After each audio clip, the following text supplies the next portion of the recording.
Bueno, muchas gracias a todos. Gracias a Fran y a Joaquín por contar conmigo y sobre todo poder ser partícipe, transferiros o comunicaros cómo yo trabajo en el área de negociación de mi compañía y cómo llevo el procedimiento de negociación. Sí quería empezar la sesión con un vídeo bastante entretenido acerca de la negociación. Entonces vamos a ver. Para arrancarlo con un poco de humor.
Yes, Andy, it wasn't an easy convincing effort to buy those seats. Just look at his body language. He's calm, he's collected. It looks like, in my opinion, he's well on his way to the UEFA Champions League final at Wembley. All he needs to do now is look under those seats. These are 2 tickets to go to London to watch the Champions League final in London. So we're going to London.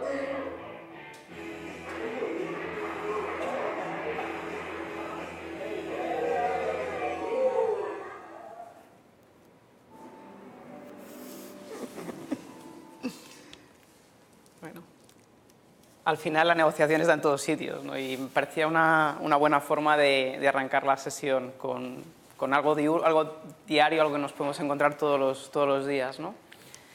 En fin, pues sí, hoy vamos a hablar de negociación. La idea es trasladaros toda la sistémica que hay a lo largo del proceso de negociación, o por lo menos cómo lo entiendo yo y cómo lo desarrollo yo.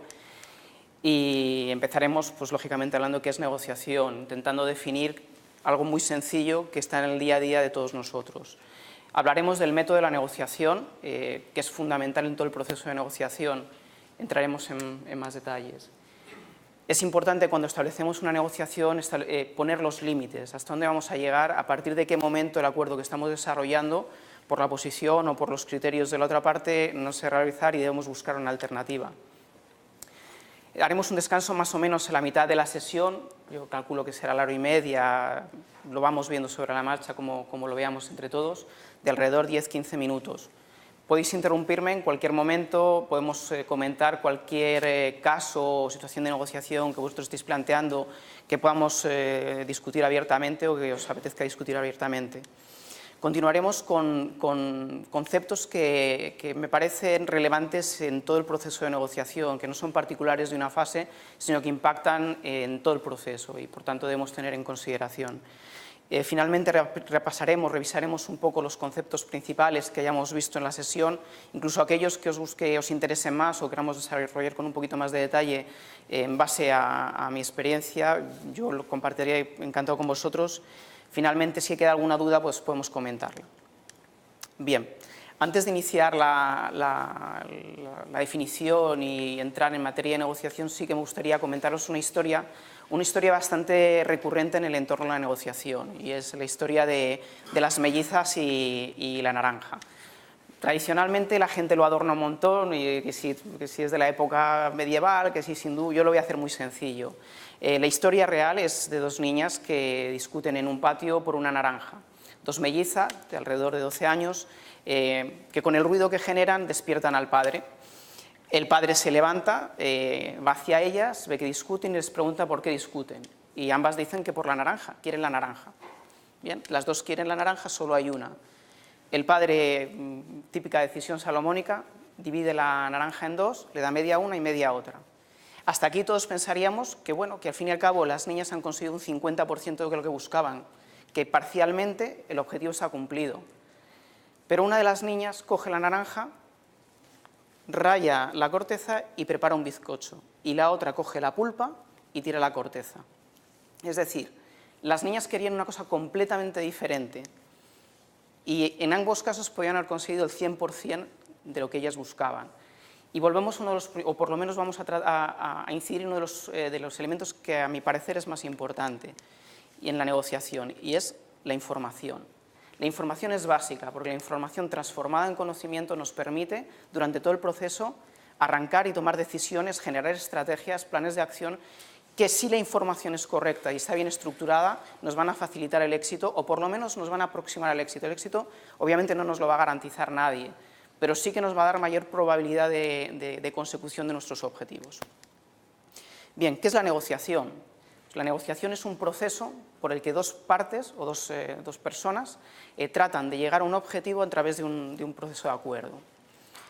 Importante, tiene que haber dos personas, dos partes, y tiene que haber un objetivo, y el objetivo tienen que querer alcanzarlo los dos. Es decir, negociación no es cuando una parte quiere hacer un negocio y la otra no, o cuando la otra tiene solo un argumento sí o no. No hay negociación, porque probablemente tenga una alternativa a lo que tú estés ofreciendo que no le va a dar más discusión, ¿no?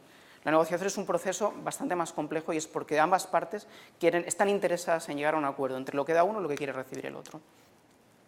Había preparado un ejercicio, no sé si en la documentación que tenéis estaba, si no, me han facilitado aquí unos papeles, no sé si... ¿Está allí? Está ahí, perfecto. Ah, bueno, pues pues mira, os paso a repartir. La idea del ejercicio de este y de los que nos dé tiempo a hacer a lo largo de la presentación es, simplificando un escenario, entender la importancia de determinados conceptos. El ejercicio primero que queremos hacer y queremos trabajar con vosotros es acerca de la información y la importancia de la información. Como antecedente, es muy pequeño, yo es que lo he visto... Os lo comento, y si podemos lo hacemos, o tratamos o si no, mira, cogemos a alguien, alguna persona que tenga buena caligrafía, y podemos escribir en la pizarra. La idea del ejercicio es la siguiente.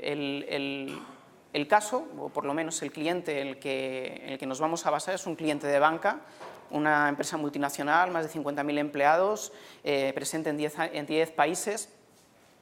Es una empresa que ha sufrido la crisis. Estamos en el 2014, en el 2008 inicia todo el proceso de crisis, y el objetivo del caso, o el objetivo del trabajo que queríamos hacer, es la renovación de este contrato que se firmó en el 2011. En el 2011 se firma un contrato por 3 años, un contrato en unas condiciones razonables que incluyen un producto de análisis de transacciones, o de monitorización de transacciones, y en un paquete de servicios para todos los países.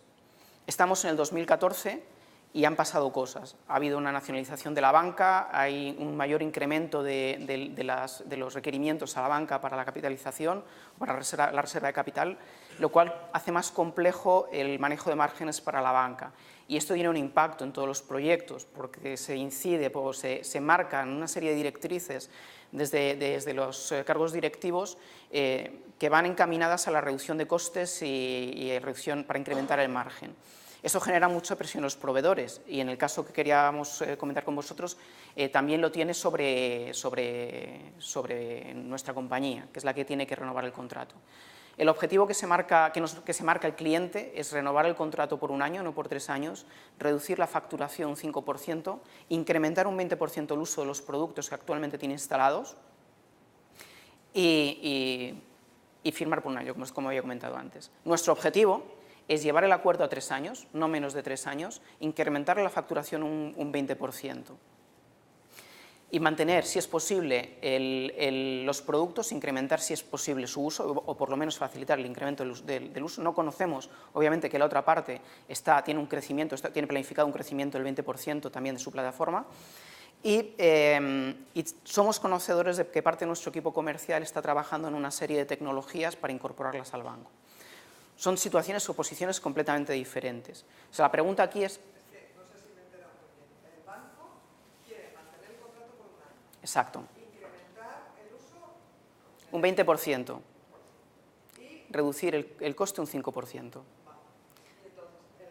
Y nosotros, como compañía, lo que queremos es mantener los 3 años, incrementar el revenue, el ingreso de la compañía en un 20%, otros quieren bajar, e incorporar nuevas tecnologías que sabemos que nuestro equipo comercial está trabajando en la cuenta. ¿Vale? Son posiciones completamente diferentes. Nosotros partimos de este escenario. Ya tenemos un pequeño feedback. La cuestión es, a partir de esta información, entiendo que el caso está muy simplificado, ojo, no es, pero la cuestión es qué información sería relevante para nosotros en este caso. ¿Vale? Porque las compañías, si pongo un ejemplo, hay muchas compañías como el Banco de Santander ha cambiado la organización en los últimos años y lo que funcionaba hace 3 años en términos de centralización, de compras, ahora no funciona de la misma forma. Desde hace 2 años, con el nuevo consejero delegado, lo que se ha hecho es transformar el proceso de contratación o de gestión descentralizada a más localizada, es decir, que los países tienen mucho más que decir cuando se les hace una oferta por parte de la corporación para, en nuestro caso, una determinada tecnología. Estas cosas cambian. Entonces, la cuestión sería motivaros a pensar qué nos haría falta averiguar en esta situación de negociación para estructurar el camino hacia la negociación, ¿no? Yo no sé si queréis, os dejo, la idea sería que trabajaseis en grupos de 2 o 3 personas y lo comentamos. Es un ejercicio de 5 minutos, no es mucho más, pero la idea es un poco generar, ver, discutir y planteamos, y ya digo, cogemos una persona con una buena caligrafía y vamos apuntando cosas en la pizarra. Yo creo que de esta forma podemos, por lo menos, intentar entender la importancia de la información. 5 minutos.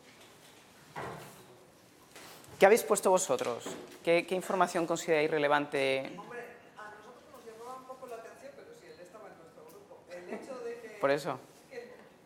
De que el banco quiere incrementar un 20% de nuestras soluciones y nosotros queremos que aumente el uso de nuestra plataforma y incluirle otra, ¿cómo se llamaba? De monitorización de redes.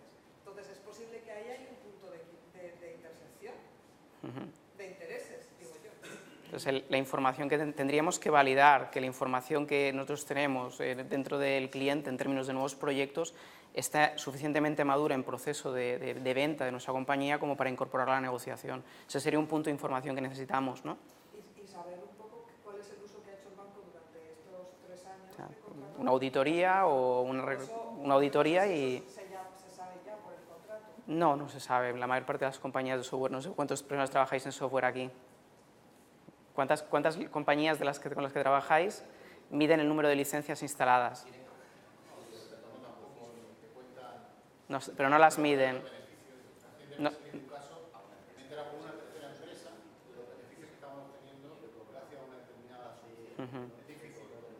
El valor que tiene en el cliente es uno de los elementos fundamentales en la captación de información. Pero lo que comentaba antes, perdona tu nombre, que se me había olvidado. Yolanda, lo que comentaba Yolanda es verdad, somos capaces de saber cuál es el uso que se le está dando, no el valor que tiene, en términos realmente cuantitativos, cuántas licencias están utilizando. La mayor parte de las compañías no lo saben, no pueden medir la utilización, no el valor, la utilización del software. Con lo cual sería un elemento también a incorporar a través de una auditoría o a través de nuestros técnicos que vayan hacer un análisis de performance y empecemos a medir si realmente están utilizando las licencias que tienen contratadas o más o menos, lo cual incrementaría la presión hacia nosotros si nos damos cuenta que nuestra tecnología no está siendo utilizada y los objetivos de nuestra compañía es crecer, ¿vale? Esto sería un punto. Más cosas que penséis que sean importantes en términos de información a recoger. Vosotros por allí, a ver, el grupo ¿tenéis alguna, qué información pensáis que sería importante recoger o por lo menos anticipar que se va a necesitar? Hombre, yo veo que ahí la negociación que tiene que hacer, por ejemplo, el banco es muy arriesgada por parte, es decir, el mismo servicio y un 5% menos en valor y encima de todo la duración, en lugar de ser 3 años, 1, el servicio evidentemente no podría ser el mismo servicio, es decir, porque en el año 2011 se supone que ha habido una subida también de todos los servicios. Entonces, llegar a ese tipo de... Yo ahí tengo un poco una duda. Pues eso sucede, pero mucho, porque existe competencia en el mercado y la presión del que entra es mucho mayor del que está, porque el que está, y es un punto que hablaremos después, juega siempre con unas expectativas creadas y es el valor de lo que ya tiene. Entonces, es importante conocer las motivaciones, entonces, porque una de las cosas que dice es, deberíamos entender cuál es la motivación del banco, por qué quiere reducir un 5% y considera que es válido incrementándonos un 20%. Puede ser por muchas razones y una de ellas claramente la competencia. La competencia está haciendo una oferta de sustitución de toda nuestra tecnología con un precio mucho más bajo. Y eso sucede en el mercado sistemáticamente, nos sucede a todos cada vez que competimos. Siempre hay otro que quiere hacerlo más barato hasta que hay un punto de ruptura y es el de riesgo y es el servicio no se puede prestar, que es lo que comentas tú. Pero hay un punto, porque los márgenes siempre los vas manejando en función de determinados elementos y hay otros que simplemente tienen un punto de inversión, quieren crecer, quieren posicionarse. El riesgo. A lo mejor de la primera inversión que hizo el banco hace el año 2011, hiciera una inversión de software o cualquier tipo de historia que nosotros ya, siendo yo poniéndome desde el punto de la empresa, ¿no? Algún tipo de inversión que nosotros ya tengamos hecho, o bien sea el camino ya lanzado directamente en el propio banco, simplemente la sistematización que se le planteó al propio banco, a lo mejor si a la hora de incrementar un 20% más lo que es el propio banco en sí, argumentar ese 5% simplemente en conocimiento, el camino ya andado, que es decir, que a lo mejor la competencia no puede, sería la diferencia con la competencia tendría que andar, deshacer el camino que yo ya tenía andado, para andar el suyo. Sí, bueno, al final también los clientes acaban cogiendo su propio conocimiento de funcionamiento de herramientas y su dinámica, ¿no? Pero es así. A mí lo que me ha llegado a pasar, y no una vez, es que incrementando un 40% el uso de determinados productos, me pidan un 50% de descuento sobre lo que pagaban. Y eso no es un 30%, un 20%, es bastante más. Y la competencia lo quería hacer y se encontraba encantado y ellos se encontraban seguros con la decisión, vaya a salir o no vaya a salir. Fuese así, porque luego hay un punto de riesgo, hay un coste de oportunidad y tienes que jugar con esto también. Información que nosotros debemos tener. Es decir, si van a hacer una sustitución de nuestros productos y nuestros productos son críticos, ¿se la van a jugar o no se la van a jugar? ¿Podemos manejar nosotros esa información como uno de nuestros elementos de fortaleza en la negociación? Que a lo mejor no pueden desinstalarlo tan fácilmente, es un producto que está en producción, que tiene una utilidad y una funcionalidad muy elevada y que los que están arriba dicen que naranjas de la China, que es un riesgo muy elevado y que puede repercutir en costes ocultos, como la caída de un sistema y la falta de gestión, o la falta de transacciones, de monitorización de transacciones o de caídas del sistema, que eso al final es un efecto económico muy, muy grande, ¿no? Por aquí, bueno, perdona.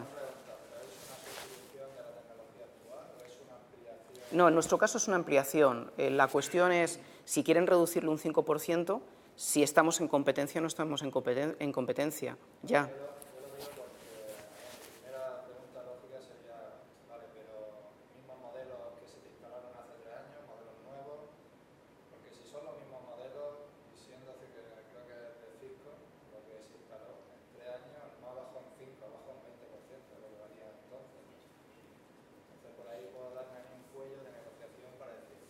Sí, la cuestión es si el producto que estamos vendiendo vale lo mismo o vale más, porque no hay nombre de compañía en el caso, pero en muchas ocasiones nosotros partimos con un valor e incluso incrementos de precio del valor de nuestro software, eso pasa en muchas compañías, lo mismo que de bajada y de incremento. Depende, lo que hacen muchas compañías como IBM con los grandes sistemas, con los mainframes, es incrementar la potencia para no variar el precio. Y en cadena lo que afecta es un incremento del coste del software. O sea, al final todo juega, son variables muy complejas. En esto estamos tratando de hacer un punto de análisis muy sencillo, ¿no?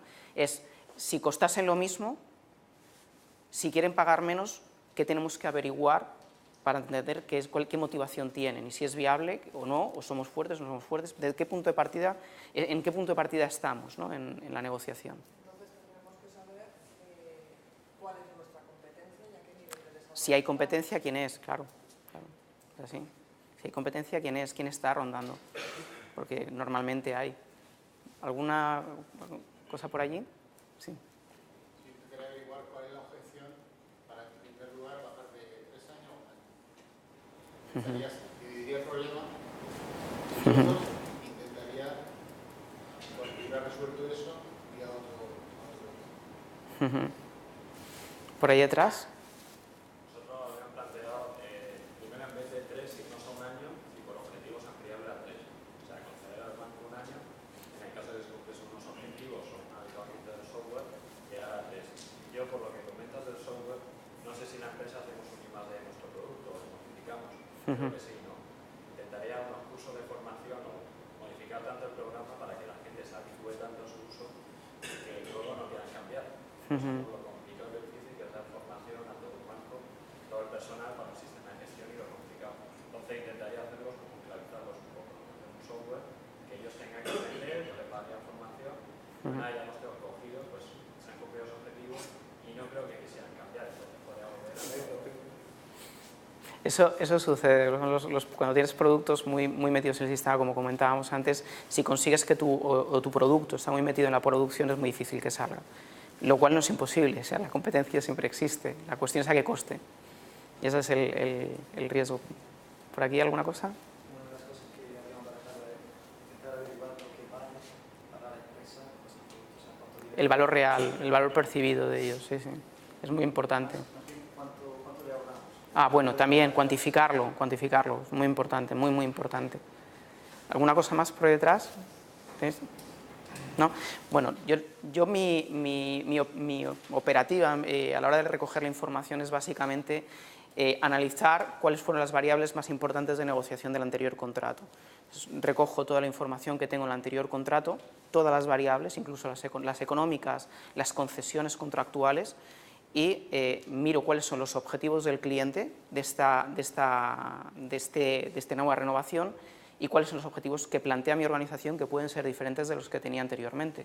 Es decir, mi organización puede plantearme un negocio a 3 años, pero exigirme que el primer año tenga un incremento de facturación muy superior al anterior, y a lo mejor consigo cambiar la posición de mi compañía para que el negocio en vez de 3 años sea 1 año, porque cuadre, ¿no? O sea, al final tengo que entender bien cuáles son los objetivos de la compañía, cuáles son los objetivos del cliente y cuáles son nuestros objetivos.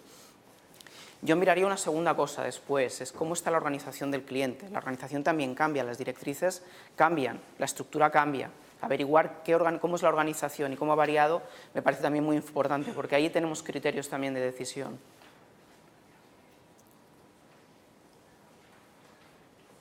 Validaría lo que estabais comentando, es decir, qué uso tiene nuestro software, qué ahorro directo tiene, pues entonces ya estaríamos en otro punto de información importante, y es la cuantificación del valor de nuestra solución. Y luego la percepción de valor por su parte. Miraría si realmente los productos que tenemos están en riesgo, son fuertes o no son fuertes. Si son débiles, mi posición de negociación va a ser mucho más blanda. Si son fuertes, mi posición de negociación será más fuerte. Quizás es más importante para ellos cerrar un acuerdo que para mí, que es uno de los elementos fundamentales, ¿no? Entonces, con toda la información desestructurada, el siguiente paso es empezar a organizarla, ¿vale? Estructurarla y trabajarla. Si queréis, continuamos con la sesión. Bueno, con la sesión. Bien, la negociación yo normalmente la establezco en 3 fases: la fase de análisis, la fase de planificación y la fase de discusión. La fase de análisis, como estábamos viendo antes, en la recogida de información, establecer, como comentaba antes, una recogida lo más estructurada posible de la información que tenemos del contrato anterior, del contrato presente, de lo que ha variado la organización, de las directrices nuevas de la organización, nuestra posición comercial, la fortaleza de nuestros productos, etc. Luego organizaría toda la información de forma más estructurada, porque ya podría empezar a establecer relaciones entre ellas. Pensaría qué valor tienen y, muy importante, revisaría nuestra posición, qué posición tenemos respecto al cliente con toda esta información y cuál es la posición del cliente, ¿no? Porque al final tenemos que el camino está entre estos 2 puntos, el nuestro y el suyo, y entre medios tenemos que encontrar el acuerdo. En términos de planificación, pues estrategia. La estrategia es una estructura organizada de acciones para conseguir un objetivo. Una vez que tenemos la información y que la información es lo más válida, correcta y fiable posible, podemos empezar a establecer una estrategia que nos lleva a desarrollar un plan de acción y un plan de cierre. Yo normalmente, no soy, a pesar de ser una transparencia, no soy muy amigo de las transparencias, de los PowerPoint y demás. Lo que normalmente hago es estructuro el análisis en una tabla Excel, en la cual pongo todos los puntos más importantes de la negociación, los que yo considero más importantes, unos cuantificables y otros cualitativos. Es decir, pues, puede ser que sea una referencia mundial en mis publicaciones. Yo puedo decir que CEIM es una referencia de mi proyecto. Pues a lo mejor eso tiene valor para mí, no lo tiene para él. O una cuestión muy tonta que a los financieros les gusta mucho: el contrato termine un día antes del año fiscal si va a empezar el año siguiente, o de un trimestre. ¿Por qué? Por temas de contables, de reconocimiento y demás. Pues a lo mejor a ellos no les afecta mucho y a mí sí, puede ser un elemento de negociación, porque en las organizaciones complejas hay 2 tipos de negociación, con el cliente y el interno. Establecería todo este listado de aquello que considero que es importante. Establecería en una columna cuáles son los objetivos que yo marco: 3 años, 2 años, 1 año, 5 años, y lo compararía en la de al lado con qué es lo que espera el cliente, qué es lo que yo sé ahora mismo que quiere el cliente. En este caso, 1 año, una reducción de 5%, etcétera, ¿no? Y establecería mi objetivo final, es decir, qué sería capaz yo de ceder en la negociación y qué espero que cedan ellos. Y establecería estas fases de lo que yo estimo que tengo que ir cediendo. Al final la negociación no es yo llego, me siento, le digo lo que yo quiero, el otro me dice lo que quiere y cerramos y ya está, nos vamos. No, es un proceso de tensión constante, porque primero tenemos que identificar cuál es la posición de ellos, cuál es su límite de negociación, sabemos cuál es el nuestro, y entre medias, todo lo más cerca que lo dejemos a nuestro lado es más negocio que nos quedamos, siendo un buen acuerdo, estando dentro de esos límites. Por tanto, esa interacción nos va a permitir saber y acercarnos más a nuestro extremo de una buena negociación, que salgamos contentos todos, pero nosotros un poquito más, si puede ser. Y esto es un poco como lo trazaría. ¿Por qué un plan y por qué una planificación? ¿Por qué estas estrategias y este plan de acción? Porque me permite medir si lo estoy haciendo bien o lo estoy haciendo mal. O sea, si he evaluado demasiado un criterio, resulta que no lo es. Es decir, si yo estoy peleando por que sean 3 años y ellos podrían firmar 5, pero querrían un 5% de descuento. A lo mejor yo prefiero esos 5 años que me permiten un compromiso a largo plazo con el cliente. Así, esas cosas las vamos averiguando también en todo el proceso de negociación. Forman parte de otro de los elementos fundamentales que veremos más adelante, que es la comunicación. Y la discusión. Antes lo estaba viendo cuando estábamos comentando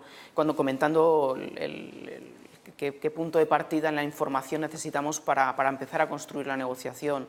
Muchas veces partimos con puntos prefijados, o sea, preestablecemos un criterio, ¿no? Nuestra posición y la posición que creemos y esperamos del cliente es X, y cuando llegamos a la negociación nos encontramos que es diferente. Pues no, la realidad es que tenemos, en términos de discusión, tenemos que entender la otra parte, tenemos que empatizarla. Que no la compartamos no significa que no sea una posición inteligente y correcta.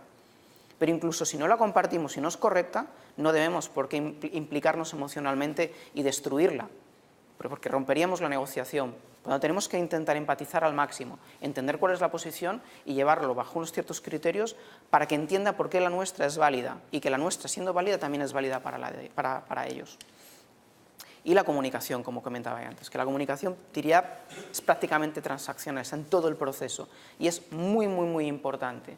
Muy importante, ya lo veremos, en gestos, en silencios, en información que vamos a comunicar, en absolutamente todo. En una comunicación escrita y una comunicación verbal, una escenificación que también es no verbal o gestual, en fin, es muy, muy importante.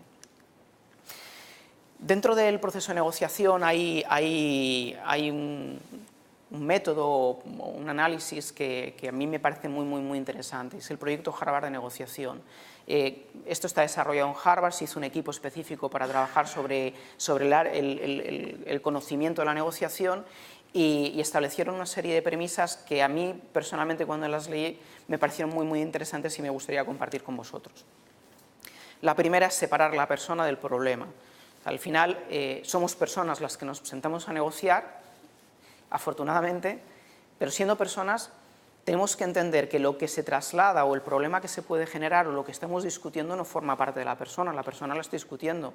Incluso si es nuestra propia empresa, debemos separarnos de cómo nos puede afectar. En una negociación es indudable que metemos mucha emoción, por lo que nos jugamos, por lo que discutimos, por tener el éxito o no tener el éxito, nos lleva a una situación de tensión. Por tanto, debemos intentar separarnos, debemos separar también de la otra parte, la persona, del problema que vamos a discutir. Hay que centrarse en los intereses, no las personas. Es decir, al final, ¿qué interesa a la compañía? ¿Qué interesa a mí? Las personas tienen otros intereses, otras motivaciones. Tenemos que entender las de las personas y tenemos que entender las de las organizaciones. Como comentaba antes, las soluciones no son únicas y definidas desde el comienzo. Las negociaciones llevan a soluciones muchas veces que son completamente creativas y que de posiciones completamente diferentes nos llevan a la resolución y a una negociación que parecía imposible de resolver. Y luego criterios objetivos. Cuando empezamos a cuantificar desde el comienzo y tenemos unos criterios, o por lo menos podemos evaluar numéricamente, podemos establecer criterios objetivos de análisis. Es decir, si yo estoy regalando, como ellos pedían, yo tengo un 20% más de uso, el 20% más de uso vale, pues si están haciendo 1 millón de facturación, 200.000 euros al año. Pues si 200.000 euros al año vale un 20% y yo te lo doy, obviamente te estoy regalando ese valor dentro del contrato y por tanto no es discutible. Tenía un valor objetivo que te estoy regalando y que debe tener un valor para ti. O sea, establecer criterios objetivos, si es posible, desde el comienzo. Bien, entrando en las personas, como comentaba, separar las personas del problema, comunicación fundamental. Y ahora entramos en comunicación, en detallar un poco más elementos importantes dentro de la comunicación. Y la empatía. De nuevo, para mí muy importante es tanto la información como la comunicación, como el entender la posición del otro. Parece muy reiterativo, pero en realidad es muy, muy importante. Insisto, discutimos personas, debemos entenderlas, aunque no compartamos lo que nos están diciendo. Y en esto entramos en la comunicación. No sé si lo veis, sí.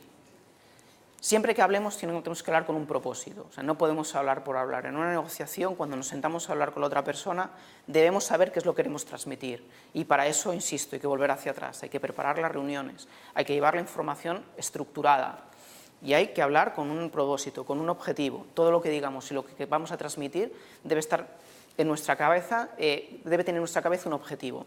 Y en esto a mí me hacía mucha gracia una entrevista que le hicieron a Nadal. Lo digo por la preparación y por llevarlo todo muy, muy estructurado. Nadal, cuando ganó el primer Roland Garros, le preguntaron que cómo se sentía, si parecía, porque él no parecía nervioso, que si estaba nervioso, y él decía, sí, yo estoy muy nervioso. Y entonces le preguntaron, ¿y qué haces tú cuando estás muy nervioso? Siempre hago el golpe que mejor me sale, nunca invento otro. ¿Por qué? Porque si sabemos perfectamente qué resultado puede tener, es más fácil que lo podamos conseguir. Esto es un poco, preparamos y con la información que preparamos estructuramos qué es lo que queremos decir. Automatizamos, porque en la negociación nos van a surgir un montón de variables no controladas. Cuanto más llevamos controlado, más fácil va a ser que centremos nuestra energía en ello.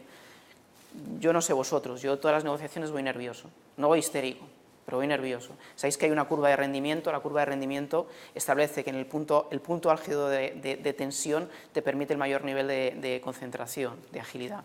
Pues hay que buscar ese, ni antes ni después. Si llegas nervioso es más fácil que si no llevas estructura a la información, hables sin sentido, discutas, te enfades, etc., ¿no? O salgas de la reunión sin haber cumplido el objetivo que ibas buscando y jiji jaja. Ese no es el propósito que llevas en la mayor parte de las reuniones de negociación. Escuchar activamente. Ese es otro proceso y forma parte también no solo de la negociación, de todo el proceso de venta.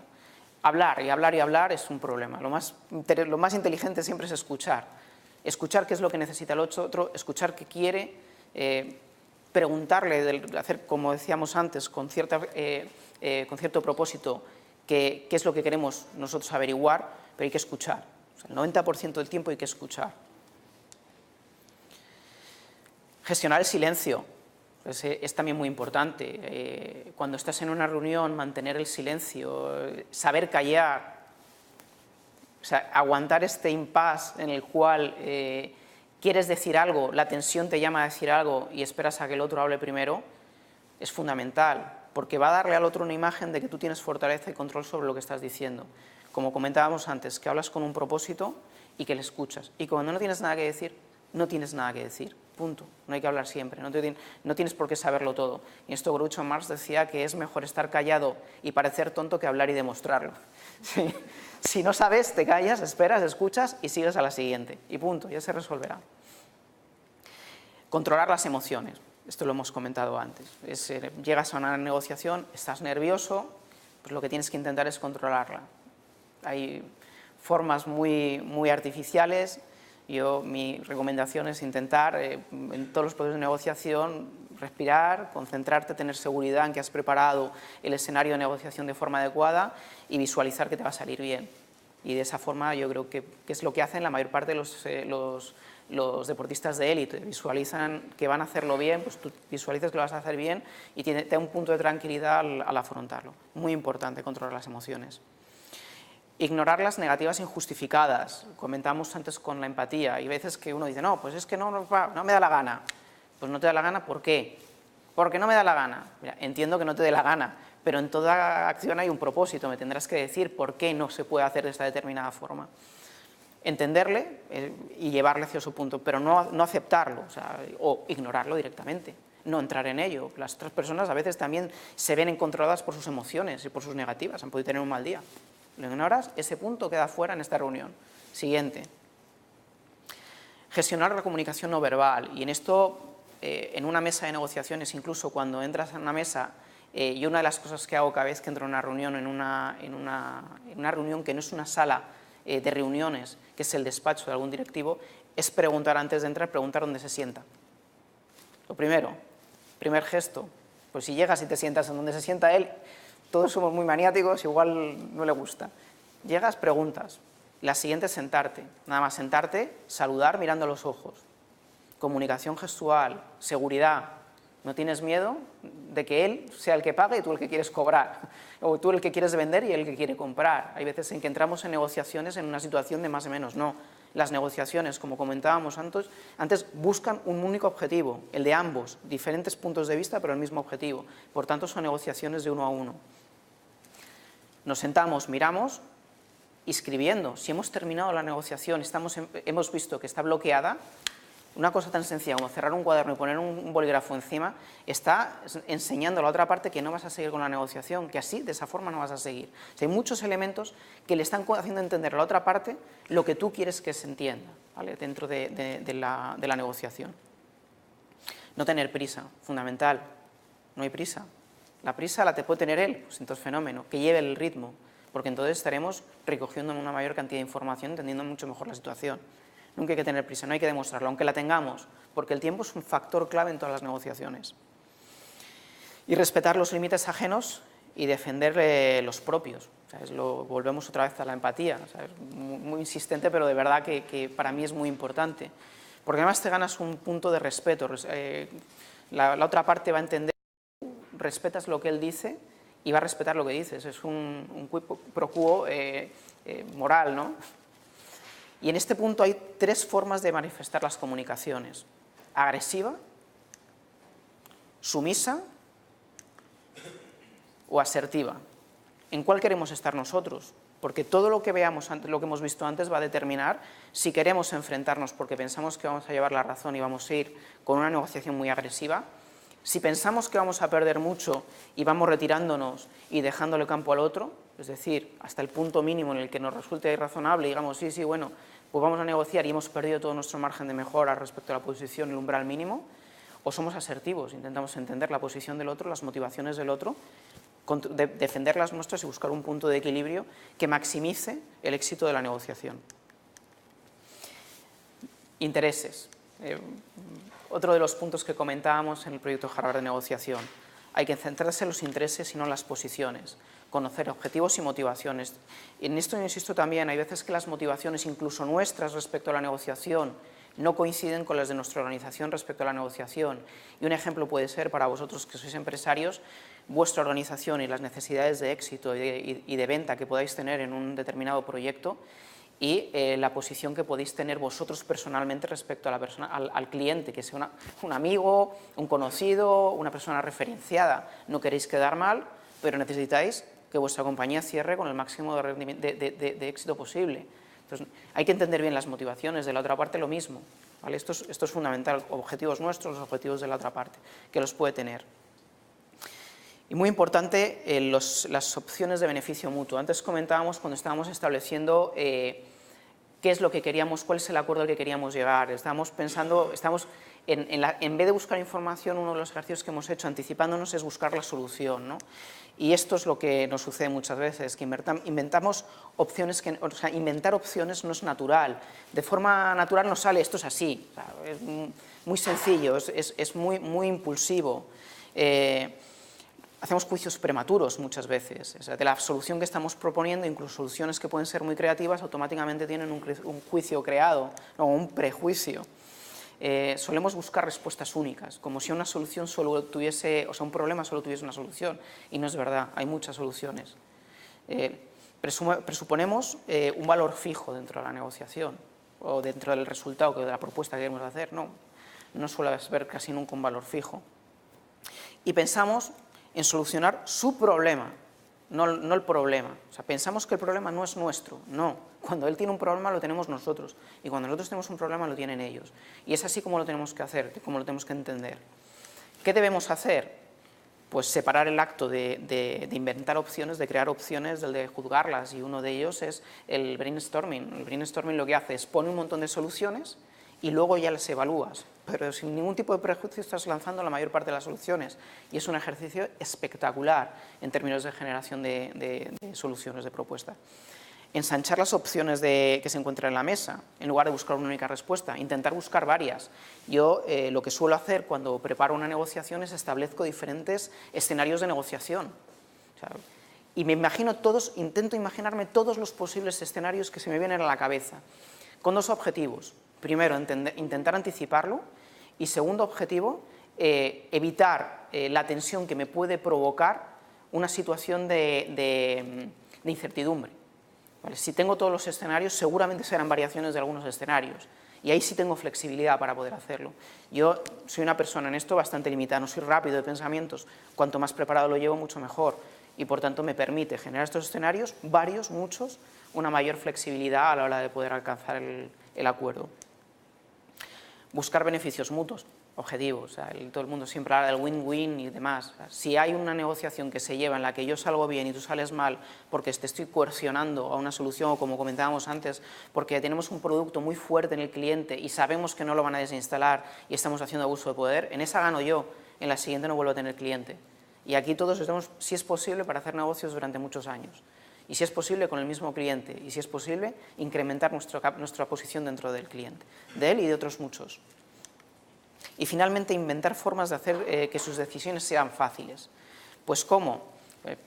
Mira, un ejemplo de lo que estábamos poniendo de la información, las propuestas 20%, ¿qué pasaría si hacemos una oferta en la que ellos tuviesen una capacidad, pudiesen utilizar el 20% de capacidad adicional con un ahorro de un 40%, y sobre las licencias que ellos tienen tuviesen un 5% de descuento.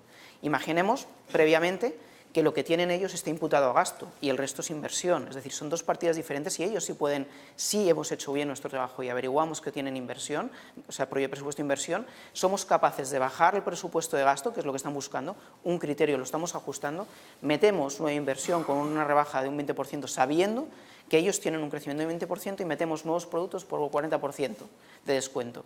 Nuestro volumen de negocio ha crecido, podemos conseguir 3 años y pueden haber ellos conseguido sus objetivos. ¿Y cómo lo trasladamos? Estoy consiguiendo que reduzcas un 5% tu gasto y sobre la inversión que ibas a hacer, un 40%. ¿Te apetece que cerremos el negocio así? Pues más fácil que decirle que te estoy bajando el precio o que no estoy evaluando correctamente el valor o trasladando el valor de mi propuesta, porque es así, ¿no? Ellos tienen que saber previamente lo que vale y el ahorro que va a tener. Tenemos que intentar trasladarlo de una forma sencilla. Y esto, hay una historia muy divertida, no sé si alguno conoce el acuerdo de paz de Camp David, seguro que Joaquín sí. ¿Vosotros lo conocéis? Bueno, es muy curioso. Los acuerdos de paz de Camp David juntan a Egipto y a Brasil, perdón, a Egipto y a Israel para llegar a un acuerdo de paz.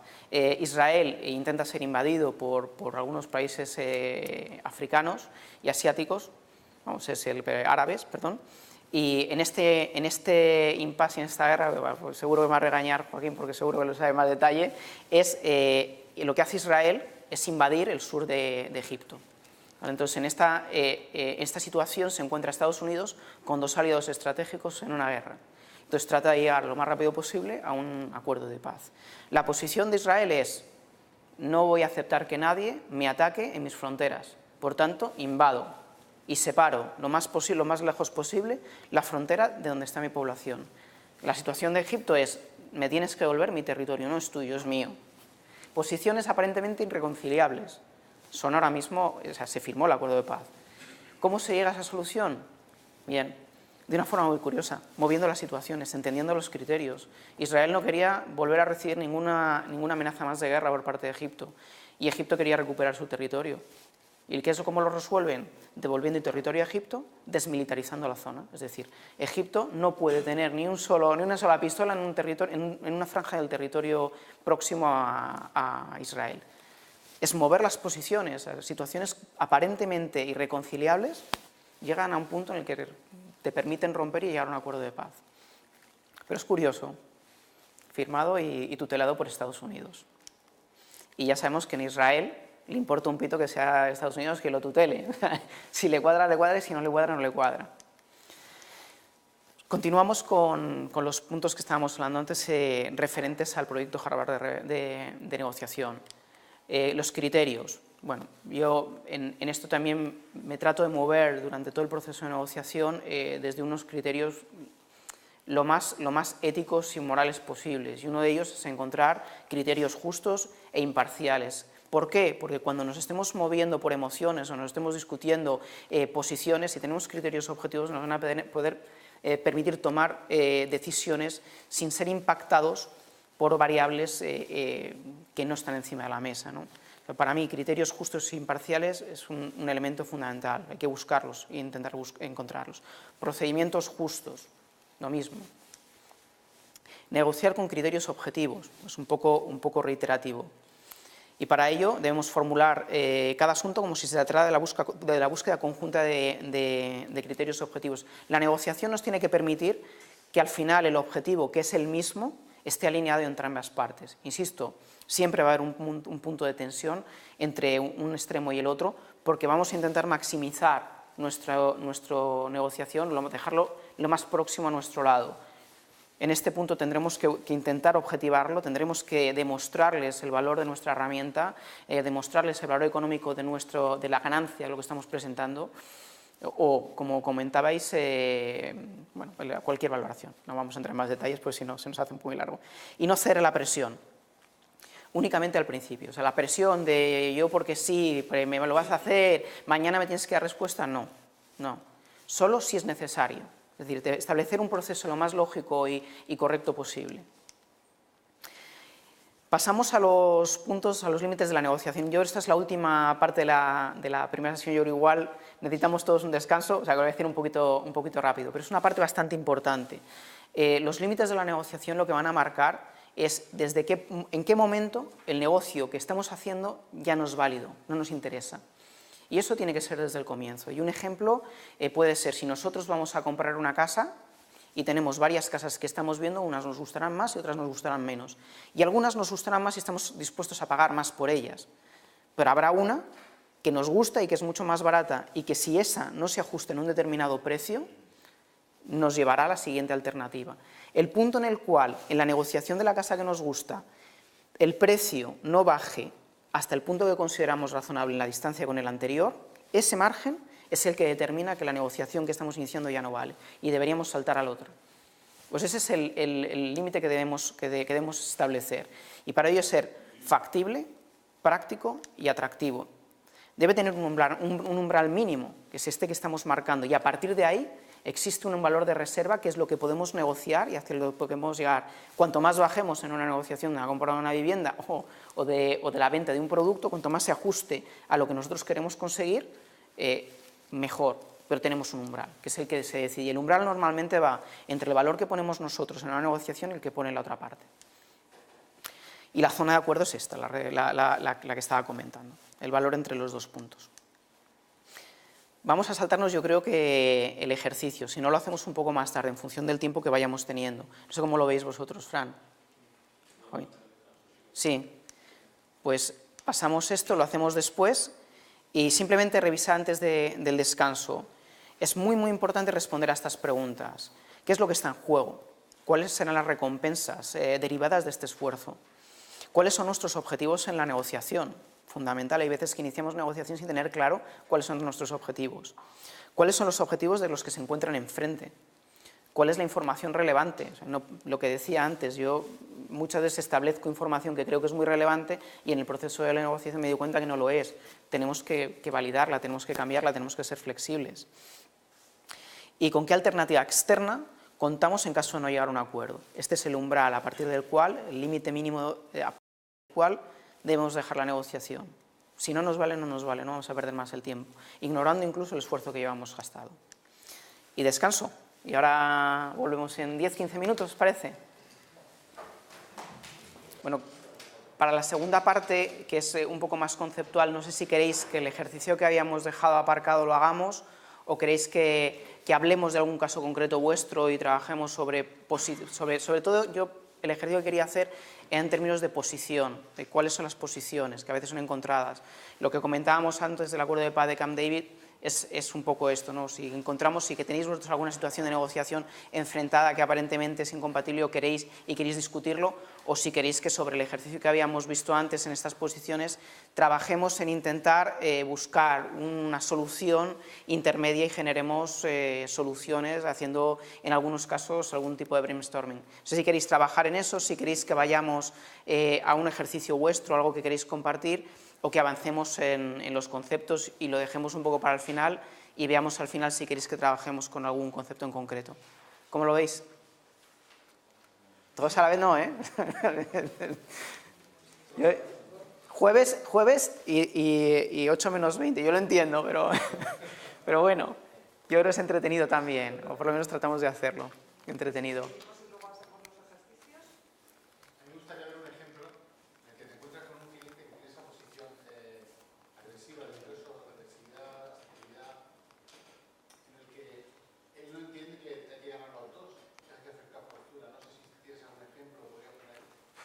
La verdad que... Tú pones todas las actividades del mundo y la otra parte, porque te tiene que comprar...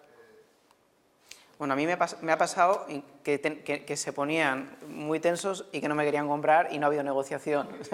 No, ya, digo, ese punto. Sí que es cierto que normalmente cuando entras en una negociación y la otra posición tiene o la otra parte tiene una posición muy fuerte, tiende a girar hacia una posición más de integración. Yo la mayor parte de las negociaciones en las que me siento, porque mi objetivo normalmente es negociar los acuerdos corporativos plurianuales de las grandes compañías. Entonces, de las grandes compañías españolas. Entonces, al final, la posición es, yo quiero pagarte menos, olvídate, y además quiero esto otro. Entonces, esto que tú planteas de que entran con una posición de presión muy grande es la primera escenificación de la negociación que yo tengo siempre. Siempre, siempre. ¿Por qué? Porque al final ellos saben que tenemos que llegar a un acuerdo, pero hay muchos efectos en la negociación y uno de ellos, con el que se juega y hablaremos ahora mismo, es la generación de expectativas. Si yo te estoy diciendo a ti que tú no vas a comerte un colín, pues tú tendrás, cuando te llegue el colín dirás qué suerte tengo, pero a lo mejor había una bolsa llena, ¿no? Sí, sí, es así. Siempre. Yo tuve una reunión en un cliente de banca también, en el que, según yo iba a verle nada más, con el objetivo de recoger información y empezar a planificar la negociación. Ese era mi objetivo.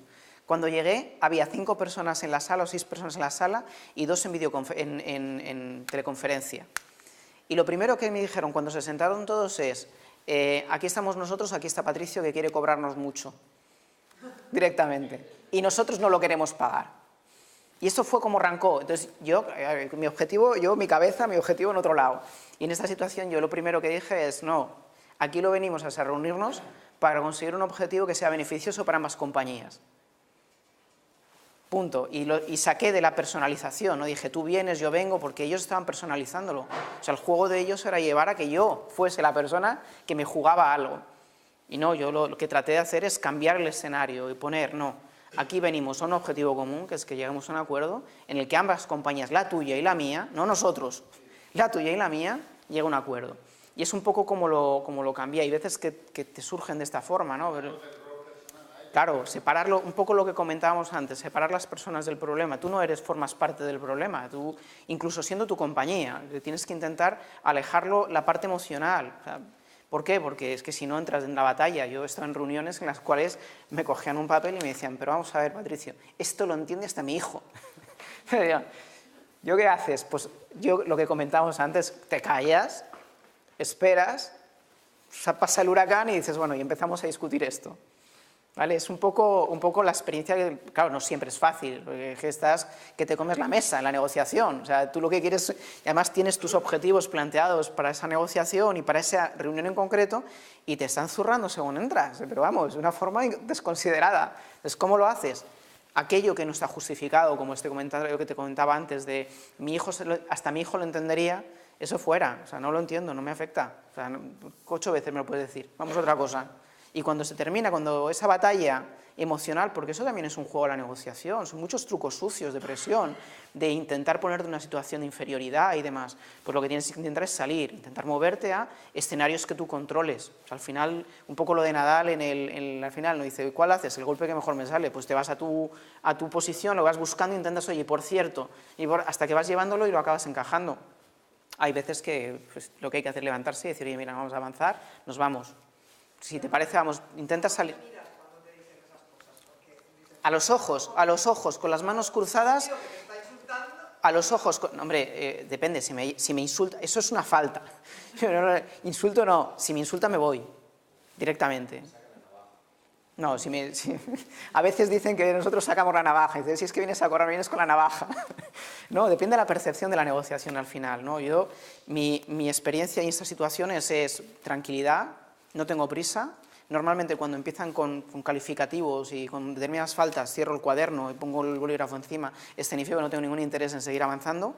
Cuando ellos empiezan a avanzar, entonces vamos a hablar de lo que veníamos a hablar, que eso es muy importante, porque cuando tú estableces una reunión tiene que tener un objetivo. Entonces, si estableces el objetivo, también puedes desviar estos elementos de presión hacia el objetivo de la reunión, ¿no? O sea, con todo esto, por eso insisto tanto en que la preparación es tan importante, porque te permite focalizar y salir de este tipo de presiones. Ahora las vamos a comentar, porque muchos de ellos he tratado de describir una serie de trucos sucios que muchas veces nos encontramos, o incluso trampas que están en nuestra cabeza, ¿no? De cómo nosotros nos imaginábamos que van a suceder las cosas, entonces no queremos salir de ellas por todo el esfuerzo que nos ha supuesto, pero es que hay una alternativa que ya es mejor que la que teníamos y la que estamos discutiendo, ¿no? Son elementos que también están dentro muchas veces de la negociación y de nosotros, y que si somos capaces de tratar de objetivar antes, pues nos van a permitir avanzar de una forma un poquito más ordenada y cambiar nuestra posición, ¿no? Pero sí, yo he tenido de estas unas cuantas. Pero vamos, una de ellas, que como me comentabas tú, era sacándolo de lo personal e intentando buscar el objetivo. Y el objetivo, si me llaman y me hacen ir desde donde estaba a su oficina, es básicamente porque quieren algo de mí, no de mí, de mi compañía. Si esto está mal dicho, de mi compañía. Por lo tanto, si estoy allí es por algo y hay que sacarlo. Sí, no son muchos, no, pero los hay muy desagradables. Luego, ya digo, hay otros que son groseros, pero trabajan de una forma muy ordenada, y son los peores, porque si te pillan en un renuncio porque no lo llevas bien arreglado y bien preparado, vamos, el revolcón que te pegan es para que salgas corriendo. Entonces, por eso es importante, ¿no?, todo el tema de preparación y de conocer la persona con la que vas a negociar. Yo tengo un caso ahora en una negociación, yo no conozco a la persona que va a entrar en la negociación en una parte del proceso, y yo ya he buscado gente que sí le ha conocido y ha negociado con él, gente de confianza obviamente, que me haya dicho cómo es. Ojo, no me tengo que hacer también la idea de que la relación que han tenido ellos con él sea la misma que conmigo, pero me anticipa determinados riesgos que me ayudan a prepararme mejor. O sea, al final, pero insisto, pues lo mismo pasa con LinkedIn. LinkedIn, Facebook, o sea, yo cuando tengo una reunión también voy buscando quiénes son los que voy a ver, ¿eh? Si no les conozco, a que a este le gusta, yo qué sé, el heavy metal y no sé qué, y le gusta saltar por trampolín, yo qué sé. Pues todo eso lo vas viendo y te haces una idea más o menos no definida de cómo puede ser la persona. Lo que hay que salir también es del efecto halo de pensar que la primera impresión que vas a tener es la definitiva, pero te ayuda a prepararte. Toda la información siempre te prepara para una negociación más eficiente. ¿Alguna cosa más? Pues avanzamos, porque cosas de estas que estamos comentando ahora mismo las tenía preparadas. Bueno, resumiendo un poco lo que habíamos visto, fundamental la información, el método y los límites de negociación. Y con esto yo creo que teniendo claros estos tres principios, lo demás nos va a ir muchísimo mejor y vamos a estar mucho más preparados para la negociación. Bueno, tema de las expectativas. Uno de los puntos también muy importantes, la gestión de expectativas. La gestión de expectativas las tenemos en dos entornos, es con el cliente cuando vamos a negociar y con nuestra organización. Un ejemplo es en una negociación como la que estábamos viendo de 3 años, 1 año y potencialmente más o menos o intermedio. Si nosotros llegamos de la primera reunión y decimos a nuestra organización que creemos que puede estar entre los 3 y los 5 años y el cliente claramente va a estar 1, con suerte 2, pues tenemos un problema, porque nuestra organización, incluso si incrementamos el nivel de ingresos el primer y el segundo año o el primer año muy por encima del que teníamos previamente, pero hemos generado las expectativas de que vamos a tener un contrato de 5 años, considerará que el acuerdo ha sido bueno. Y esto es muy importante, cómo transmitimos la información, cómo nos la creemos nosotros y cómo la transmitimos. Es fundamental, la gestión de expectativas. Y cuando estamos negociando con la otra parte, igual, gestionamos expectativas. Le decimos que podemos no aceptar o que aceptamos. Un ejemplo, pues en sí, hombre, yo creo que un 20% os podríamos dejar que lo utilicéis sin coste. Si yo llego y os voy a ver a vosotros, que sois los responsables del producto, y digo, oye, qué fenómeno, que nos renuevan, pero hay que dejarles un 20%, y me dice que no, yo tengo que volver y decirle a mi cliente que no. Y mi cliente tiene expectativas que va a utilizar un 20% de forma gratuita. Entonces la negociación se va a ver perjudicada, por eso digo que es muy importante la gestión de expectativas con el cliente e internas. En vuestro caso, las internas las manejáis vosotros directamente con vuestros socios, ¿no? Pero incluso así también puede generar conflictos, ¿no? Y los viviréis a diario. Las expectativas, yo en mi forma de trabajar normalmente en términos de expectativas trato de objetivar al máximo cuál es la posición que puedo alcanzar y la rebajo unos cuantos puntos, y esa es la que traslado. En caso del cliente lo que hago es el objetivo que quiero y un 20 o un 30% más. Entonces ya voy generando y diciendo, no, yo espero esto, no, y esto es lo que vais a tener. No vamos a bajar nunca de este valor económico. Fortalezco mi posición. Yo sé que vamos a tener que movernos, pero la expectativa que puede tener él es, si estamos haciendo 1 millón como en el ejercicio, y yo estoy diciendo, no, yo creo que esto mínimo 1,5 millones o 2. Pues el cliente cuando llega a 1,200, y ese es mi objetivo real, estará encantado, y yo estaré encantado. Pero si le digo que yo creo 1.200.000, 1.200.000, pues igual no llego al 1.200.000, porque en su cabeza él también traslada internamente que va a llegar a 1.200.000 y le van a exigir una rebaja. Entonces un juego de expectativas, el juego de expectativas unido a la comunicación es muy importante. Y como comentábamos antes, la gestión de las emociones. No voy a entrar mucho más en este tema, pero al final vamos nerviosos siempre a las reuniones, cuanto mejor las llevamos preparados, mucho mejor. Estas situaciones de tensión en las cuales te llega el cliente y te mete una presión extraordinaria o te falta, tienes que controlarlo. A ti te apetecería levantarte e irte. O situaciones que se escenifican muchísimo en la negociación, cuando tú vas a ver al cliente para demostrar que tu cliente o el demostrarte que tiene poder, te hace esperar media hora. Y eso es así, sucede, no sé a vosotros si os habrá sucedido, a mí me ha sucedido un montón de veces. Y en algunos casos, cuando paso de la media hora, me he ido. Y entonces he pedido después una reunión, y ha sido él el que me ha llamado para pedir disculpas. Por tanto, he perdido una mañana, he perdido una reunión que podía considerar importante, pero he ganado una posición de negociación diferente, porque moralmente no me va a poder faltar de la misma forma, si es una persona normal. Si es un descerebrado, no. O sea, Si vas a todos los sitios con la intención de que te falte, no... No llegas a ninguno, claro.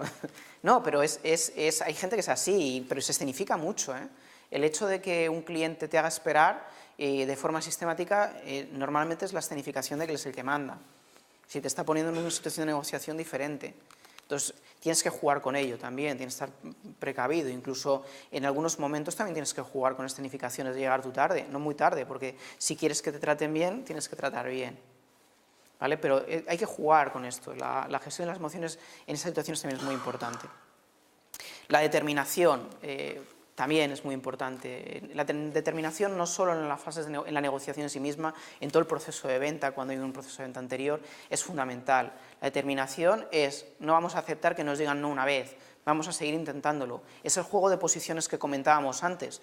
El que una persona esté en una posición y nosotros estemos en otra posición no significa que no haya una solución para poder llegar a un acuerdo. Tenemos que tener determinación, tenemos que seguir insistiendo. Y esto me decía hace mucho tiempo una cuñada mía, oye, que toda la gente tenemos un número de noes determinado. O sea, habrá que buscar cuál es el límite, ¿no? Pero esto es así, la determinación es fundamental, tenemos que seguir insistiendo en buscar una solución. No nos vale el no. El no es una solución salvo que no haya negociación. Pero si estamos en un proceso de negociación, el no vale. Hay que buscar la solución que realmente nos permita llegar al acuerdo. Y cuidado con las trampas, los trucos sucios, los trucos que pueden emplear, los que hemos comentado un poco al comienzo de la sesión. Engaño deliberado, es decir, que nos trasladen datos que no son reales, como comentábamos en el caso, que nos digan que están utilizando un 20% que nos digan, mejor dicho, que van a desinstalar producto porque no lo están utilizando, cuando en realidad están utilizando un 15 o un 20% más. Eso es un engaño. Si nosotros tenemos la información adecuada, no nos van a engañar. ¿Vale? Si nosotros hemos hecho... Toda no, pero aquella que no sepas la pones en cuarentena. Si te suena raro, si al final tú tienes una lógica de información, si en esa estructura de lógica de información algo te falla, tú vas a estar y buscarás esa información, porque el proceso de búsqueda de información es constante. Entonces tendrás que buscarlo, tendrás que saber si eso que te están diciendo es cierto porque no te cuadre en esa lógica, ¿vale? Entonces, cuanto más información tengamos y mejor estructurada, es más difícil que nos engañen. Pero existe, hay gente que engaña. El abuso psicológico, un poco lo que comentábamos antes, ¿no? O sea, aquí ha venido Patricia a engañarme, a robarnos, ¿no? Entonces, no, hay que salir de él, hay que evitarlo, hay que tratar de buscar vías alternativas. Las tácticas exageradas de presión, ¿no? Es decir, aquí soy yo el que compro y tú vienes a ver si te compro algo o no. No, si estoy sentado yo sé que es porque me necesitas, porque en este juego en el que entramos todos hay competencia y si yo no estoy, tú solo tendrás a uno y si solo tienes a uno, no existe tu departamento, no existe tú, carece de significado tu posición en términos de departamento de compra. Por tanto, no es aceptable las tácticas exageradas de presión. Guerra psicológica, el ejemplo que comentábamos antes. Esto lo entendería hasta mi hijo. Pues sales, te miras a otro lado y punto, está, hay que salir de este tipo, no hay que entrar en ese tipo de batallas. Lo que sí hay que hacer es gestionar las emociones, no entrar a batallar porque en estas siempre sales perdiendo. Y tácticas de presión, lo mismo, es reincidir. Pero hay que tener cuidado, hay que valorar que no siempre nos encontramos con situaciones correctas. Yo lo que trato siempre en la negociación es de buscar, como comentaba antes, una posición lo más ética posible. O sea, yo, algo que mi compañía me dijese, no me lo ha dicho, que me dijese que no se iba a hacer, no lo voy a hacer nunca. No lo voy a hacer. Si no es correcto, si es un engaño, no lo voy a hacer. Pero no voy a permitir tampoco que el cliente me engañe. Me puede engañar una vez, no me va a engañar más veces. El problema lo pueden tener ellos. Al final es un tema de pura credibilidad. Y es importante, porque cuando tú estableces criterios éticos de negociación, es muy extraño que te encuentres en la otra parte que no te respondan de la misma forma. Pero para eso tiene que haber un ejercicio de transparencia, de credibilidad, etcétera, ¿no? Que tienes que ganar también. Credibilidad, como contaba antes. Decir que vas a hacer algo y cumplirlo. Pues esto nos gusta a todos, no es una cosa de la negociación. Cuando nosotros estamos rodeados de gente que se hace previsible porque lo que dice lo cumple, te permite llegar más fácil, te permite entrar en un proceso de convicción mucho mayor, y en la negociación es fundamental. Ganar credibilidad, fundamental. Y el coste del tiempo. El coste del tiempo es vital para todos. Incluso ya no solo la negociación, que tiene sus tiempos, incluso mucho antes en el proceso de ventas. El proceso de ventas son puertas que se abren y se cierran, y esas las determina el tiempo. Entonces, si somos remalones y no, déjame que lo piense, y hay una puerta abierta y no la cogemos, se nos va a cerrar. Y si se nos cierra, no sabemos cuándo se va a volver a abrir. Por tanto, el tiempo es fundamental en el cálculo de todas nuestras acciones. Si tenemos oportunidad de hacer una acción que tenemos planificada, tenemos que hacerla inmediatamente. Tenemos que aprovechar el tiempo para generar límites de negociación. El tiempo es un marco claro dentro de la negociación. Como comentábamos antes en nuestro plan de acción, debemos consensuar también con el cliente cuándo debemos tener una respuesta y cuándo tiene que estar ejecutado. Me imagino que muchos de vosotros hacéis pruebas de concepto en clientes. Antes de hacer la prueba de concepto, preparáis una prueba de concepto para saber si el cliente está interesado en la solución, cuadra con los objetivos que nosotros inicialmente le habíamos planteado en un PowerPoint. No sé si vosotros lo hacéis habitualmente. ¿Alguno de vosotros hacéis pruebas de concepto en clientes para que vean si el producto funciona como ellos esperan? ¿Nadie? Sí, pues prototipos, son prototipos. Es que lo llevas al cliente, el cliente lo prueba y si lo usa lo compra. Vale, pues el tiempo es un elemento fundamental. Eso no puede estar muchas veces porque están haciendo un uso y están consiguiendo unos beneficios de él que no pueden estar a lo largo del tiempo. Que es que precisamente tienes que marcarlo y tienes que consensuar con ellos el tiempo. Y una de las cosas que son fundamentales cuando se hace un prototipo, una prueba de concepto, es el conocer la disponibilidad del cliente de presupuesto. O sea, el cliente tiene que tener presupuesto para poder ejecutarlo. Por eso es un mal endémico hacer pruebas de concepto y no saber si tiene presupuesto o no. El tiempo es fundamental y el tiempo tiene un coste también, y es el coste de oportunidad, que también veremos más adelante.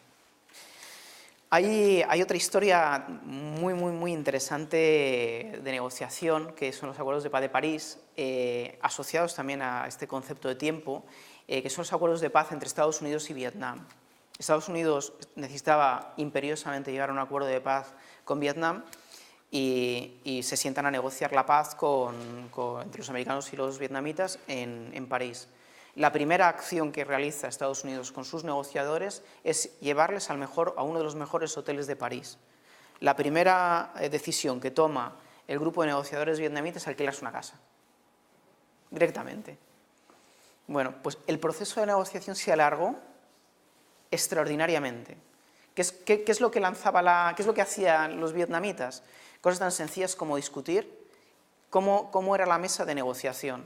O sea, retrasar todo el proceso de negociación al máximo. ¿Por qué? Para extenuar al contrario. ¿Quién tenía prisa? Una parte, los otros no. ¿Qué es lo que hicieron? Pues en el caso de la mesa, los americanos decían una mesa rectangular, los vietnamitas decían que circular, ovalada. En el caso de la sala de reuniones, en una sala de una puerta, los vietnamitas decían no hay ningún problema, entramos nosotros primero. Los americanos no, buscaron una sala con 2 puertas. Así, cosas tan elementales en el proceso de negociación que dilataron la negociación hasta un punto que Estados Unidos llegó a un acuerdo de paz con un enorme nivel de concesiones. ¿Por qué? Por el coste del tiempo y por la percepción y las expectativas generadas en unos y en otros. Trampas decisionales. También esto es lo que comentaba antes. Hay determinados elementos, variables, que afectan a cómo tomamos decisiones, cómo las planteamos y cómo las recibimos. Una de ellas es el efecto anclaje. El efecto anclaje lo que viene a decir, o lo que nos viene a trasladar, es que el lugar al que llegamos depende del lugar al que partimos. Y esto en efectos de negociaciones, si yo presento una oferta, como comentábamos antes, en términos de juego de expectativas, de 150, pues es más fácil que llegue a 130. Si la presento de 130 y yo lo que quería es 120, pues es muy fácil que me quede por debajo y llegue a los 110. O sea, el efecto de dónde llegue, cómo construye, cómo alargue la cifra, cómo la presente, va a determinar claramente el punto, o por lo menos va a influenciar en el punto al que llegue. Porque es un efecto psicológico, sí. Con valor. Sí, yo te comento, negociaciones, por ejemplo, en mi caso, porque cada uno tiene que adaptarlo a lo suyo, pero yo creo que es perfectamente extrapolable. Nosotros cuando entramos en una negociación, como te comentaba antes, analizamos cuántos proyectos estamos trabajando al mismo tiempo. ¿Vale? Hay proyectos que están más maduros, otros que están menos maduros, pero los que sean suficientemente maduros, que llevan un proceso de negociación diferente, porque entramos en competencia con otros, lo que hacemos es incorporarlos a la propuesta. Entonces nosotros teníamos 1 millón y tenemos un proyecto de 300.000, o yo qué sé, de lo que fuese, de 100, y tenemos un proyecto de 30, en el momento que lo incorporamos tenemos una negociación de 130, que me elimina la competencia. Aunque tenga que bajar el precio, ya me está eliminando la competencia, porque tengo una palanca en mi negociación mayor, en mi propuesta mayor. ¿Cómo puedes hacer crecer la oferta? En base a tu valor. Es decir, yo qué sé, pues si tenemos soluciones de movilidad y tenemos varios paquetes de movilidad, tenemos uno, presentamos otro por un valor, yo qué sé, con un descuento del 50%. Incrementamos valor si sabemos que lo van a valorar, si sabemos que a ellos les interesa y están evaluándolo, está en un proceso de evaluación. Incorporamos servicios profesionales, a lo mejor estamos simplemente planteando un pequeño proyecto o ya el proyecto está desarrollado, es un incremento de licencias y nos interesa incorporar unos servicios profesionales que lo que hagan es afinar toda la utilización de la herramienta o dar cursos de formación. Y decimos, mira, y aparte te voy a dar este paquete de servicios que los necesitas. ¿Sabes? Hay elementos, tienes que conocer muy bien qué es lo que quieres hacer, y si estás en un proceso en el que estás entrando, lo que tendrás que intentar, en muchos casos, si te es posible, no siempre es posible, es incorporar variables. Y un elemento también muy importante es, si tú estás trabajando con unos precios, si tú lo que tienes pensado es que el cliente tiene un presupuesto de 100 y tu producto vale 180, el plantearle al cliente que tu producto vale 180, pero que le vas a hacer un descuento del tanto por ciento, él también le puede poner en el punto de partida del esfuerzo que estás haciendo. ¿Vale? Al final, como si haces un 50%, si él sabe que tu producto vale 180 y que estás marcando un descuento, será mejor que si vale 30 o 90 y lo vas a meter en 80. No sé, al final depende de las particularidades, cada situación es diferente, no todas se pueden englobar de la misma forma. En nuestro caso, en mi caso, como lo hago, o como lo hacemos en nuestro equipo, es intentando empujar proyectos, incluso no maduros, e incorporarlos. Y a mí me pasó una negociación con una empresa industrial, en el cual nosotros estamos negociando un contrato a la baja, y la presión era muy grande para reducirlo. Incluso sabiendo nosotros que tenía incrementos de capacidad y ellos de consumo, de uso de los productos, que iban regularizando cada cierto tiempo, porque tenían un modelo flexible de pago, lo que incluso incrementándolo y manteniendo el umbral por encima, que permitiría que tuviesen un nivel de confort, querían bajar el valor del contrato. Entonces llegó un punto en el que nosotros establecimos un intercambio. Entonces dijimos, bueno, tienes un proyecto que estás trabajando en términos de monitorización, nuestra competencia en ese momento era IBM, sácalo y colócalo en la mesa de negociación y haremos una oferta mucho mejor. Y es lo que hicieron. Al final conseguimos lo que ellos querían en términos de objetivo de reducción de valor y el incremento de valor para nosotros en términos de ingresos totales. O sea, no, estaban en competencia, estábamos en competencia, estábamos compitiendo para ver quién se lo llevaba.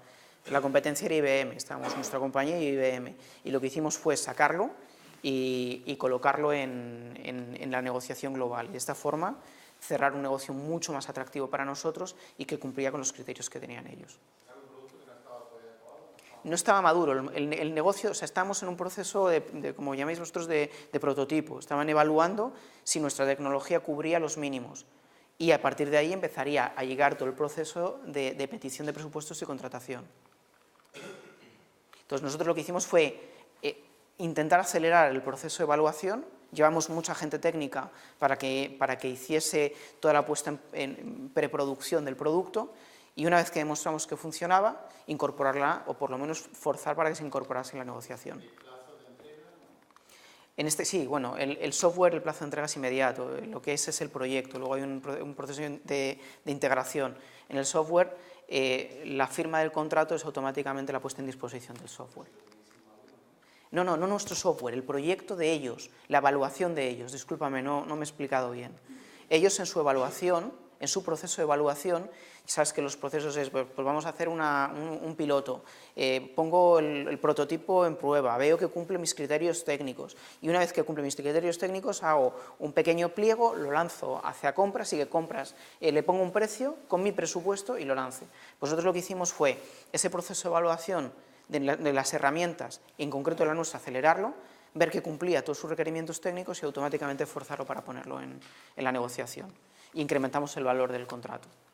Esa fue una de las jugadas. Ya digo, depende un poco de las negociaciones. Hay veces que se puede y hay otras veces que no se puede. Pero teníais una negociación en marcha y... Varias negociaciones. Esto que está por otra vía paralela, lo que hiciste... Exacto.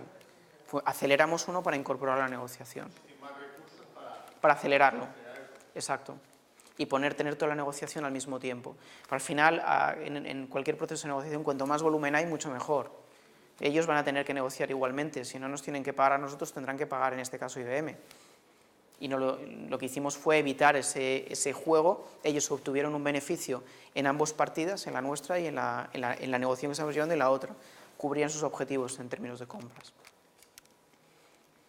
Pero al final es esto, ¿cómo añades valor? Pues de esta forma, o en el caso de este cliente, pues lo que dijimos es, tú utilizas de forma sistemática esto, tendrías que pagar esto de aquí. Y tuviste que indagar y saber que tenían sí. procesos que estaban pendientes de aceleración para incorporar. Sí, bueno, nosotros lo que conocíamos es que ellos estaban, a ver, nuestra gente de preventa y la gente de venta estaba ya trabajando en ese proyecto. En un potencial proyecto, en esa evaluación, ¿vale? Lo que hicimos fue acelerar la validación de la tecnología. Y una vez que ya está ok, pues la subimos para negociar. Cuando haces una negociación y no pierdes, digamos, pierdes tus objetivos, pero llegáis a un acuerdo, ¿cómo te enfrentas luego a una segunda negociación? Porque tu postura ya está debilitada, porque ya la Sí.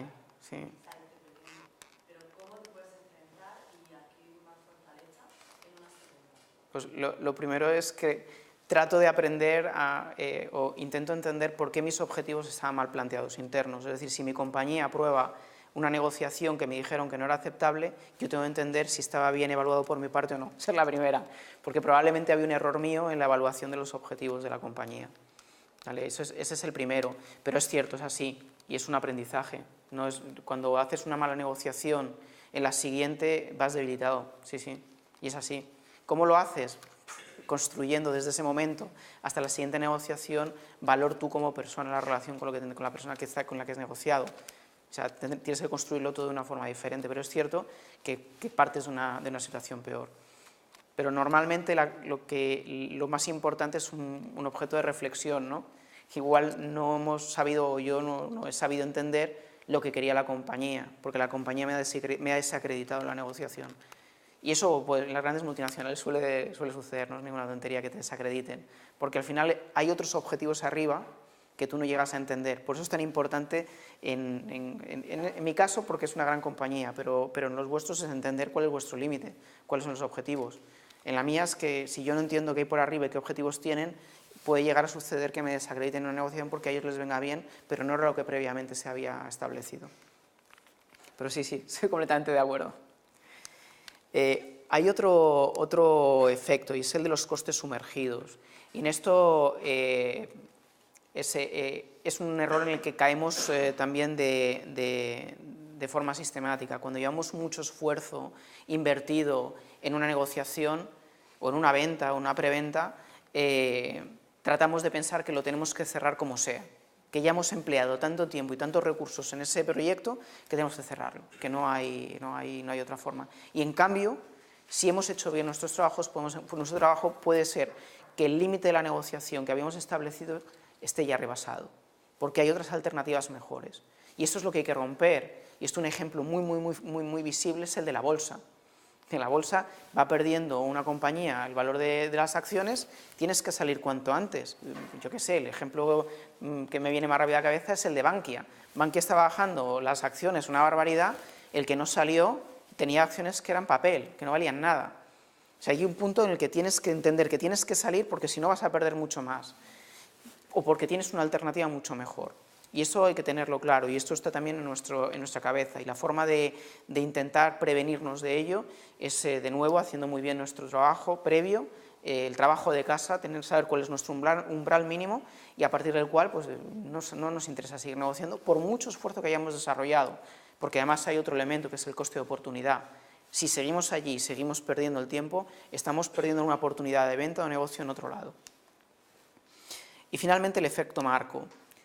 Y es esto, en función de cómo, este efecto es en función de cómo hacemos la pregunta, obtenemos una respuesta, ¿no?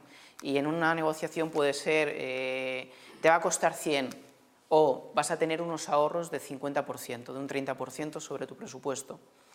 Pues te va a costar 100, que no está aplicando ningún valor, o diciendo vas a tener unos ahorros de un 30% que probablemente esté alineado con su objetivo, la afirmación es completamente diferente y el efecto que tiene la persona enfrente es directo. Y además este efecto es un efecto demostrado en muchos experimentos, en los cuales se hacían preguntas a un determinado grupo de población de una determinada forma o de otra. Y acaban respondiendo cosas tan curiosas como, me parece que era, si hay 600 personas que están enfermas, tienes la posibilidad de con este medicamento salvar al 76%, si no, o un grupo de población que está infectada, ¿no? Este producto es capaz de salvar a 600, este otro mata a 200, perdón, 600, es capaz de salvar al 66%, este otro mata a 200, ¿cuál eliges? Pues la mayor parte dice no, mata a 200, el 66 es una probabilidad muy lejos, pero si cambias la forma de hacer la pregunta, cambia completamente la respuesta, siendo el mismo contenido. O sea, al final el efecto marco es importante, pero es una cosa a tener en cuenta, no es simplemente para que veáis la importancia que tiene la comunicación. El costo de oportunidad es lo mismo, es cuando designamos un costo de inversión, recursos disponibles a una determinada negociación o un determinado proceso, lo estamos dejando de emplear en otro. Por tanto, es lo mismo que decía antes, cuando estamos analizando cuando estamos realizando pilotos en un cliente, pues hombre, al final, si no tiene presupuesto, resulta que cumple técnicamente, hemos perdido oportunidad de venta en otro cliente, ¿no? En la negociación pasa lo mismo, como comentábamos antes. Hay que irse cuando tenemos una alternativa mejor. Y muy importante tener en cuenta, hay que responder a quién necesita más y de las dos partes. Cuando nos sentamos a negociar nosotros con la otra parte, hay un punto, si somos capaces de discernirlo, es quién necesita más a quién. Y en esto un poco comentábamos antes, ¿no? Si nuestro producto es un producto muy fuerte en el cliente, pues probablemente nos necesite más a ellos a nosotros. No podemos tener una posición de abuso, pero nos va a ayudar mucho en la negociación. Luego, desde mi perspectiva, y yo creo que es también una sistemática en la negociación, no hay que mentir. O sea, como todos sabemos, se pilla antes a un mentiroso que a un cojo. O sea, lo que digas hoy, si está mal y estás tratando de mentir, te lo van a cazar mañana y pierdes credibilidad. Y en el momento que pierdes credibilidad, la negociación se va a la mierda. O sea, no hay nada, no vale.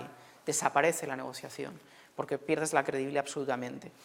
Y manifestar, y otro elemento muy importante, y esto venía también asociado a la comunicación, manifestar prisa es mostrar debilidad.